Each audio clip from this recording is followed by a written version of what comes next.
Well, I'm nearing the end of my laundry remodeling project. Today I'm going to grout the tile backsplash that I installed last week. So follow along and I'll show you how to grout tile. So because the cracks are so narrow with this tile, only 1/16 of an inch, I've decided to use an unsanded grout. And instead of using just water with the grout, I'm actually using a grout additive. This grout additive basically provides a higher strength and kind of maximizes stain resistance.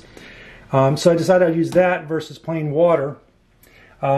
Based on my calculations of roughly only about 6 feet by 1.5 feet of surface area, I only need about 1 pound of the grout. This is a 10-pound bag. And for every pound, I need roughly 5 ounces of additive. I used a measuring cup to measure out 5.5 ounces, made a mark on this paper cup. Used a small scale to measure out 1 pound of material. And this 1 pound should do about 10 times the area that I've actually really got to do. But it's the amount that I figure was sufficient enough for me to be able to work with. So we're going to mix this up and then we'll begin to actually grout the tile.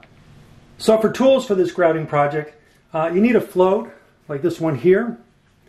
I'm using a large screwdriver to actually mix the grout. You're going to need some sponges. I've got a large sponge as well as a small sponge. A bucket to put the grout in that you're going to mix up. A large bucket over here filled with cold, clean water.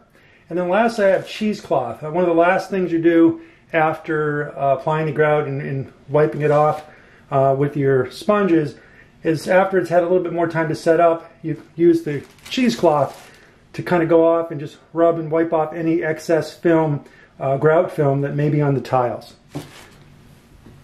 Before grouting the tile backsplash, you want to make sure you take off any outlet covers so that you can grout all the way up to the edges of the tile. Now what I first do is put in the grout into the bucket.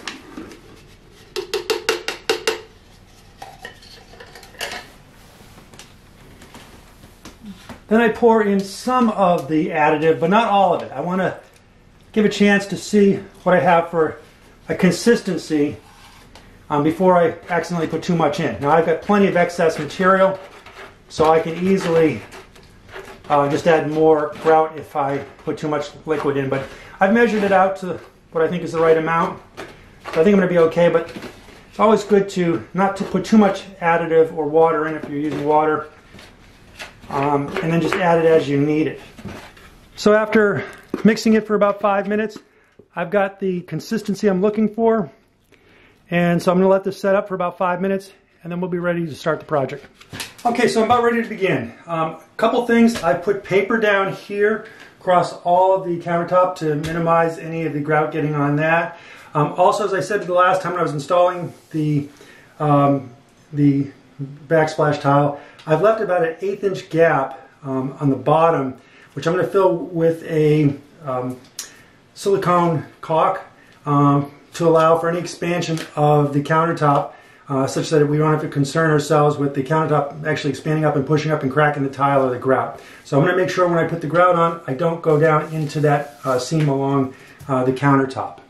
Alright, I'm ready to start grouting, and as you'll notice here, I'm going at a 45-degree angle to the seams. This allows the grout to really get into the seams nicely. We'll go both ways, and this will ensure that we have no types of open spaces in those grout lines.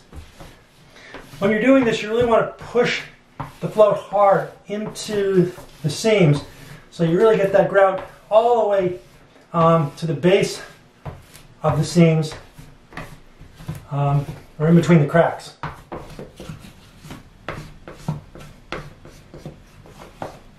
While I continue to work my way down the wall, if it was much more surface area than this, I would stop and go back with my sponge and clean off some of the work I already did. Usually I like to do no more than 9 to 12 square feet at a time, but this grout is fairly dry and I want to really get it on before it sets up any further. And the whole interval will probably only take me 15-20 minutes to actually apply the grout to this wall. All right, we'll continue to work our way around the corner. I had to make up a little bit more. I ran out of the other batch and made this just a little bit soupier so it spread a little easier, and I can see that's going on right now much better than the other material that I had made on the first batch. Okay, now I've finished the entire tile in terms of grouting. Now it's time to clean up the grout. And this is where the fresh clean water and the sponge come into play. And this is something where you want to do initially one pass, kind of lightly, kind of long wide strokes, and take off the top layer of film. And you want to do this about no more than about 15-20 minutes after you've put the grout in. And actually, if you had a big project, you do maybe 9 to 12 square feet, take a break from the grout, go back and with your sponge lightly wipe over the area to get some of the excess material off and get the initial film off. Now, when using the sponge, you want to again just kind of go slowly, lightly, and you don't want to sit there and keep going over the same spot multiple times with the dirty sponge. So you're constantly having to rinse in your bucket to get the material that you've just collected off the tile onto the sponge. So we're just going here lightly. I'm going to rotate. And again, trying to get some of that excess material off on the tile. But you don't want to dig in too deep. Now you really want your sponge to be wrung out. And you'll notice here I'm doing sweeps in one direction. I don't want to go back and forth rubbing it.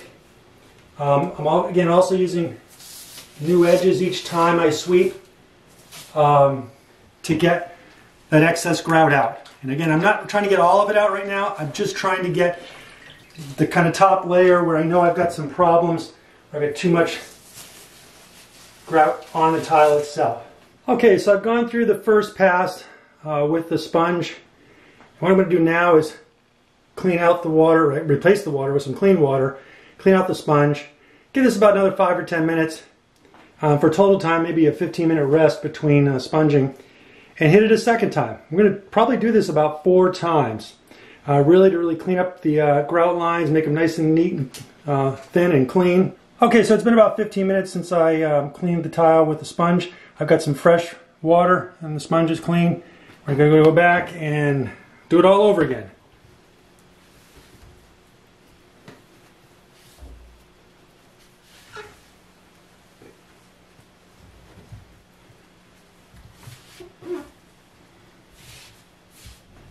So I'm wrapping up my third pass on the tile, and as you can see now my sponge is quite clean.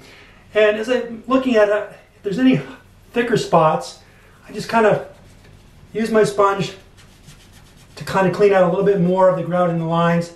At this point it's been about an hour and the grout is fairly secure in the cracks, so I can be a little bit more aggressive kind of digging into the grout lines a little bit to get the finished look that I want.